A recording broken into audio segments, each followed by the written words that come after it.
Hello, welcome to part two. So there are some things that I didn't mention in the first video that I like to make sure that I like to mention here. So you will not find anywhere, okay, with Pope meaning Papa, okay, Father. You will not find anywhere that anybody refer to Peter as Pope or Papa or Father. All right, that's just not found anywhere. So you have to ask where it came from. It did not come from the scriptures. And so, having said that, if we carefully piece together the real Peter of the Bible, piece together the timeline of Peter, using the passage of Matthew 10:23, for example, which is just right here, Matthew 10:23. Let's just zoom in a little bit here. Matthew 10:23. But whenever they persecute one city, flee to the next. For truly say to you, not finish going to the city of Israel until the Son of Man comes. Okay, and if you click on this link here, it'll bring you right to the Old Testament passages, how the Jews understood his coming in judgment. So you just click on that, it'll bring you all the Old Testament passages. It's not a bodily return to the earth. Okay, so this goes on all the way until. See that green line continues on all the way until the sign of the Son of Man occurs in the sky of May of AD 66. That's when that mission ended. When they saw the sign in the sky, that's when the judgment coming is about to take place.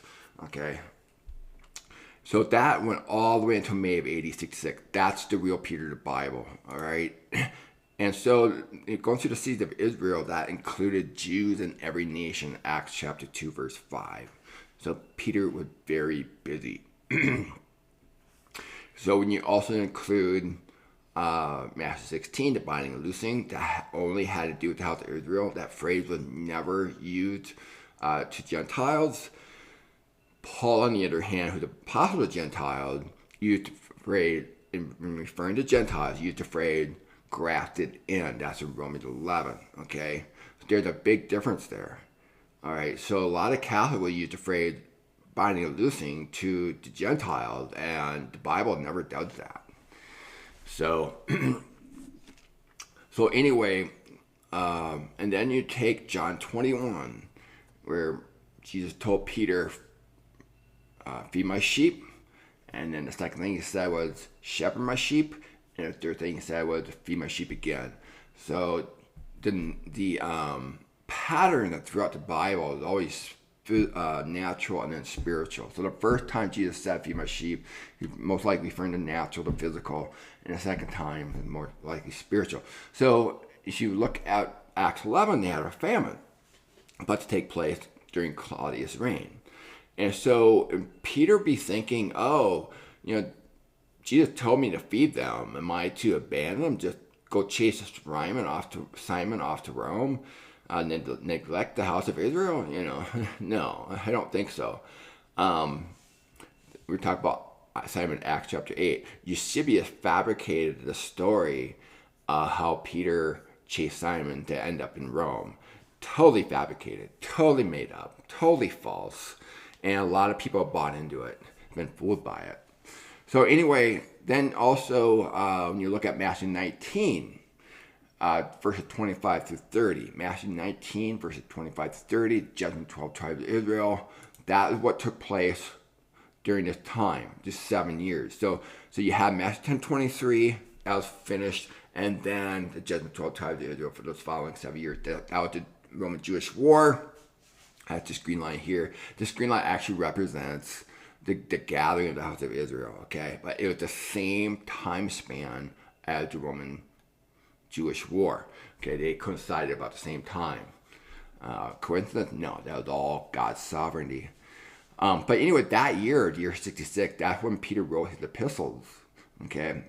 I believe he wrote 2 Peter chapters 1 and 2 first, and then he wrote 1 Peter, all 5 chapters, second. That would have been right after the laws were revealed, August 14th of AD 66. And then lastly, he wrote 2 Peter chapter 3. So I believe he wrote 3 epistles, not 2. And so 2 Peter, both of them were written to the Jews in Jerusalem, I believe.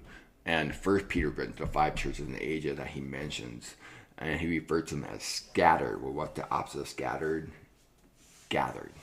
And that's he was hinting to them, it's time for the gathering. It's time to take off and go to Babylon, which in their mind would have been Babylon, Egypt, not Rome. If you go with Rome, there are so many problems with that. I go over in my videos. It's not even possible that Peter could have been referring to Rome. There are just so many problems with it. I'm not going to go over it again in this video. I've already had numerous videos on that. It just could not have been referring to Rome. Again, Eusebius made that up. He fabricated that. Him and Constantine changed Babylon, Egypt, they renamed it to Fortress of Babylon. This is in the year 300. This is around the time he was trying to rewrite history.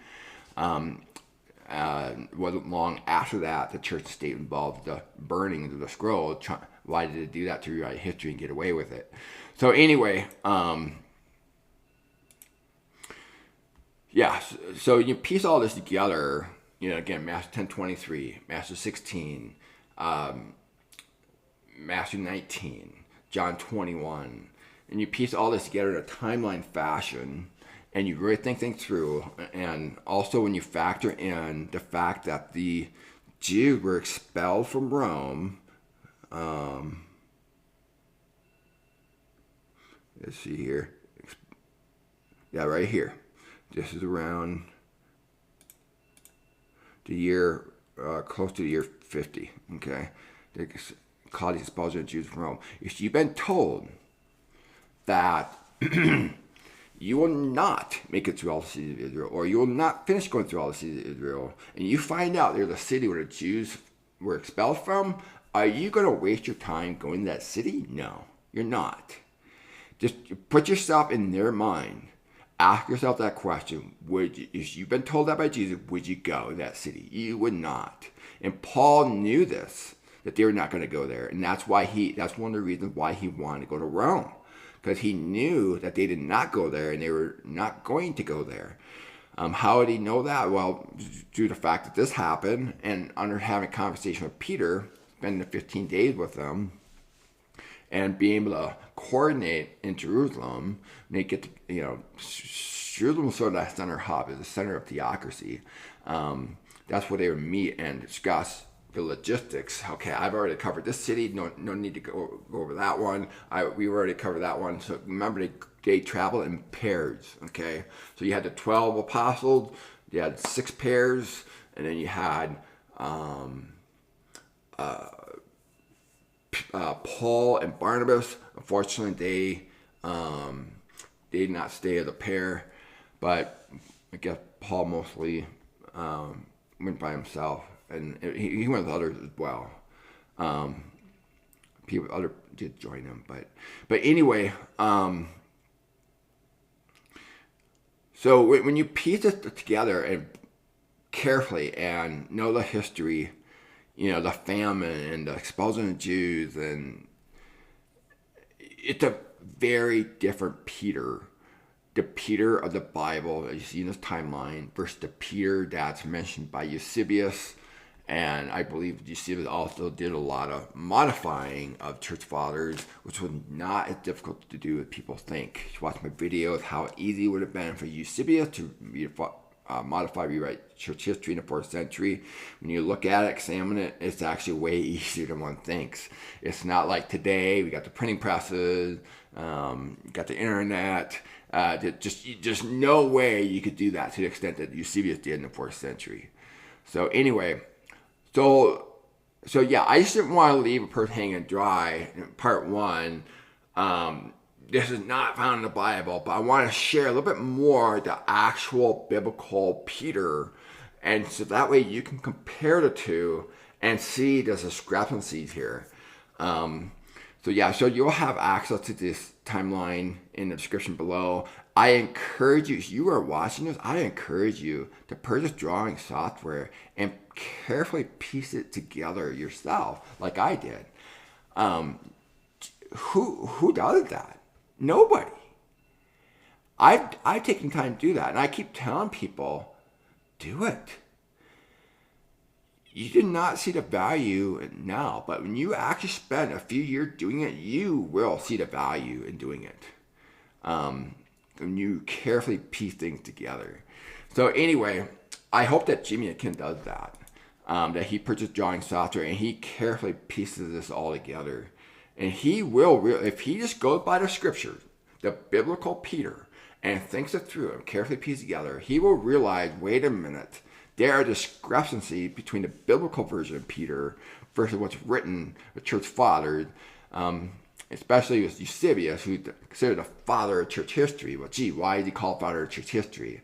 That man, he made a lot of changes. And I believe one of the reasons why he did that was to reverse the decline of Rome. And he was trying to merge the church and state together. He was trying to use Peter as a marketing piece to help reverse the decline of Rome, to centralize power in Rome, to change the center of theocracy to Rome. And that's why he claimed that the word Babylon, it had been referring to Rome. No, it wasn't. It could not have been.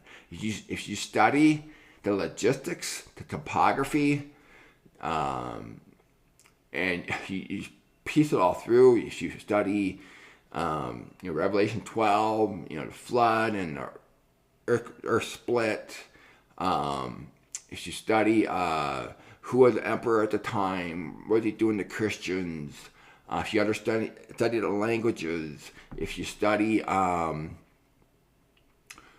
if you understand the Jewish history, there's a lot of parts and pieces to this. I understand that.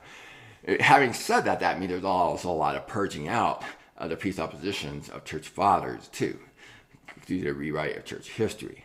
But again, I hope someday Jimmy Akin purchases drawing software, carefully pieces together the timeline, and I hope he looks at mine and compares it. When I say him building a timeline, or any of the senior Catholic apologists, I mean spend at least a few years doing it. You are carefully pieced together. It took me a long time to piece all this together. I also have a simplified version of this one as well, the Consummation. So, because there's just so much information here. So anyway, so again, nobody in the Bible referred to Peter as father or papa, which give him the title of Pope. There's nothing in Scripture that supports it. He never claimed to be an infallible interpreter. Nobody looked to him as an infallible interpreter. He never, even when he's about to die, he made no, this is in 2 Peter, he made no mention about succession of his position at all. The reason being because the house of Israel were in their last days. He was a part of the house of Israel. That was his focus. That's why he was going through the cities of Israel, Matthew 10:23. And their last day was finally September 22nd of AD 73, during their halfway through their last Yom Teruah. And that's when 1 Thessalonians chapter 4, verse 16 was fulfilled. So anyway, his mission was not Gentiles, and he withdrew from the Gentiles. That's in Galatians 2, 7 to 10, 7 to 12. And that happened when he was getting resistance from the Jews, according to Paul. And you see that right in Acts chapter 11, the first couple verses. He was already getting resistance to Jews right after Acts 10, when he shared the gospel with the Cornelius household. And that day was so significant, Acts 10. Oh my gosh. From the Jewish perspective, it was huge. Matter of fact, I believe that was the last day of Daniel's 70th week. So it was huge. So anyway, I hope Jimmy Akin watches this video. If you're watching this, and you can send it to him, because I would love to sit down with that man, that intelligent man, sit down and go over hermeneutics, how to obtain author intent in a consistent manner. And I guarantee you, and if he applies that, piece together a timeline, it will change his view that he's been holding on to, that he sort of turned into, that led him to write the book Fathers Know Best. Because he believed church fathers are just impeccable, pure, unblemished succession of beliefs and apostles.